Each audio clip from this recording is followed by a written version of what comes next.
Hello everybody, today we'll talk about Collins chapter 5 on increasing the efficiency of instruction and small group instruction.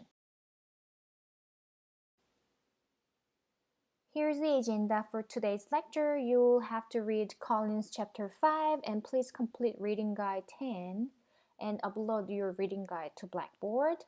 And when you listen to this lecture, you will see one in-class activity embedded in this lecture. Please complete the in-class activity, open a Word document and write your answer in the document, and please upload your answer to Blackboard.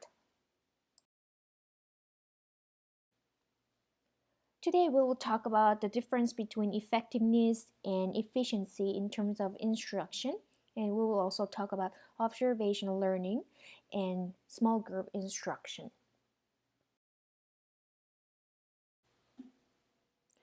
Throughout this semester, we have talked about so many instructional strategy.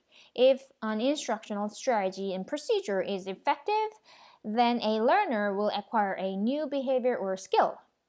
There also are ways to make instruction more efficient. Efficiency can be defined by several outcomes of instruction and can refer to how quickly a learner acquires new information in terms of the amount of time or the number of instructional sessions to criterion. Although all of the instructional procedures we talked about throughout the semester have been shown to be effective, some are slightly more efficient than others. For example, it takes less time to implement a procedure that uses a single prompt than it does to implement a procedure that uses a hierarchy of prompts, right? Efficiency also can refer to the number of errors learner make in responding with a procedure. Typically, the fewer errors a learner makes, the more efficient a procedure is, because the teacher will not have to spend time correcting errors. Here are some ways to increase efficiency. The first way is to add non-targeted information whenever possible during instruction. And second way is to conduct a small group format instruction. When taught in a small group format, the teacher can teach more than one student at the same time, and each student can acquire skills by observing the instruction provided to other students of the group.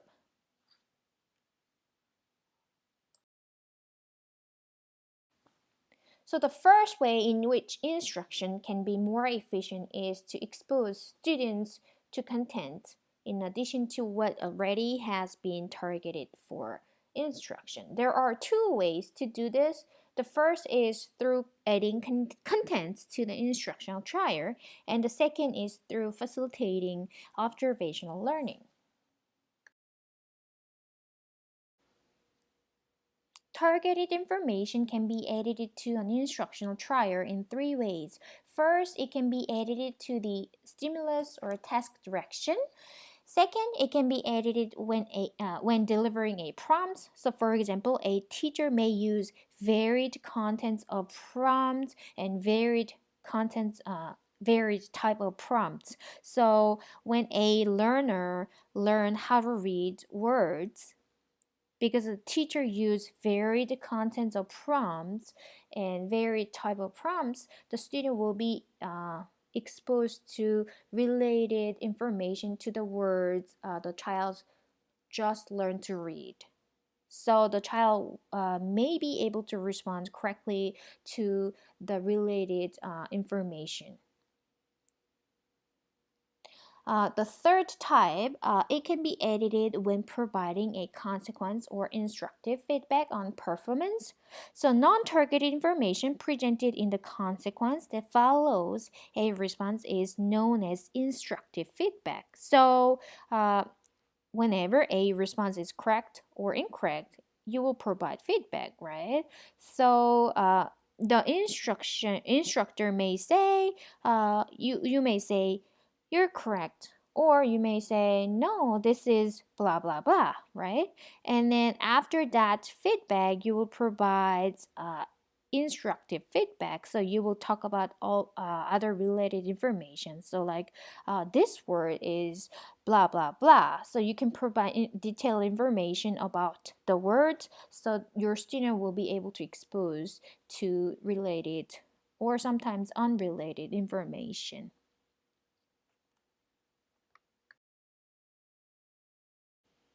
Observation learning is very effective as well as efficient way of teaching. Observation learning occurs when learners acquire content through the observation of others.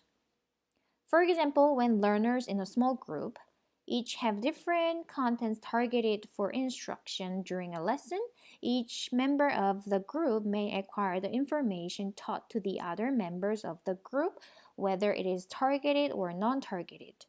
Instructor can facilitate this by ensuring that all learners are attending to each other as instructional trials are conducted. You can simply provide attention or cue like everyone look. Many people may think that special ed is always intensive one-to-one format, but it is not, and special ed teachers use varied type of instruction, and small group instruction is one of them. And there are so many advantages using small group format in special ed class. So the first advantage is that learners in the small group can learn from observing each other. Second advantage is that learners in the small group have the opportunity to practice social skill with each other.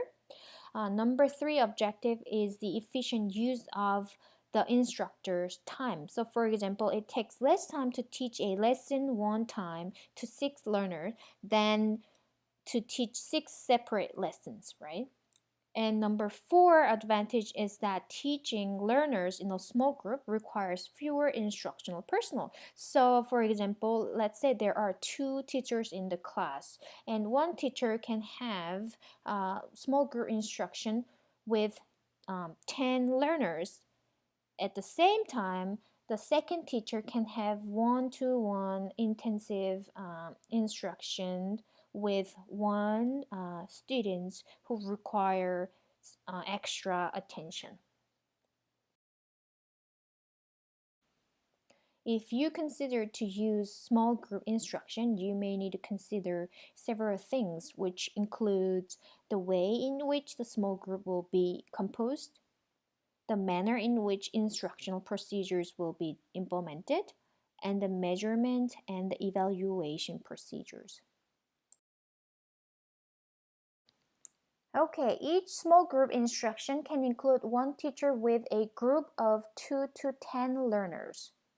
If you consider to use small group instruction, you need to consider the way in which instruction will be organized. So there are 4 options you can take.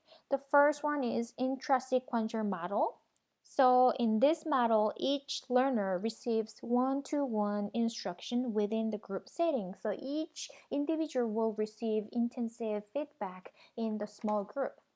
The second option is intersequential model. So all learners in the group work together to perform a skill. Number 3 option is tandem model. So in the model, the instructor begin instruction with a small number of learners, 2 to 3 people, and slowly increase the size of group over time.